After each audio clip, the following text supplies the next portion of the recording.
સુરત શહેર ટ્રાફિક પોલીસની truck transport સહિત અન્ય એસોસિએશન જોડે બેઠકમાં એસોસિએશનના હોદ્દેદારો ટ્રક માલિકોની હાજરી શહેર ટ્રાફિક ડીસીપી અમિતા વાનાણીની અધ્યક્ષતામાં મળેલી બેઠકમાં 200થી વધુ લોકોની ઉપસ્થિતિ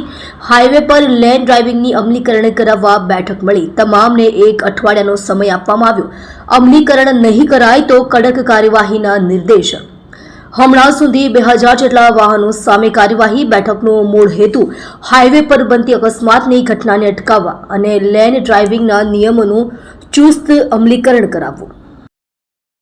સુરત શહેર ટ્રાફિક શાખા દ્વારા માનનીય સીપી સર અને જેસીપી ક્રાઇમ સરના માર્ગદર્શન હેઠળ આજરોજ સુરત શહેરના તમામ heavy vehicle association, truck association અને ટ્રાન્સપોર્ટ એસોસિએશન એક મિટિંગ રાખવામાં આવેલી, જેનો મુખ્ય હેતુ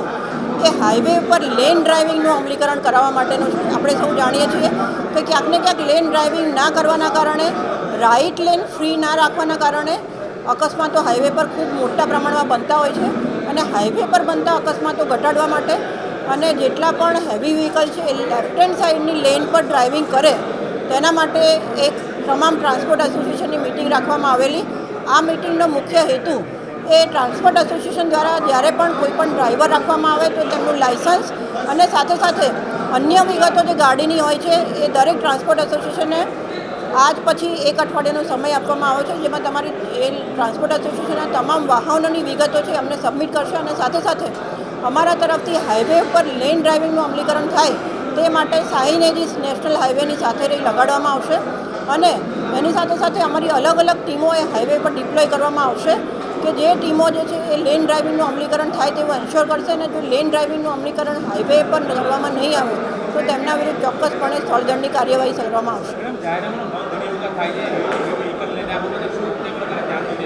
જાહેરનામાનો ભંગ થાય ત્યારે એવા અમે અત્યાર સુધીમાં કુલ 2000થી વધારે બારદારી વાહનો વિરુદ્ધ શિક્ષાત્મક કાર્યવાહી કરેલી પણ છે, પરંતુ અત્યારનો જે વિષય છે એ હાઈવે પર જે અકસ્માત થાય છે એ અકસ્માત ઘટાડવા માટેનો મુખ્ય વિષય છે અને જેમાં દરેક ટ્રાન્સપોર્ટ એસોસિએશનની મદદ પણ માગવામાં આવેલી છે। જય હિન્દ।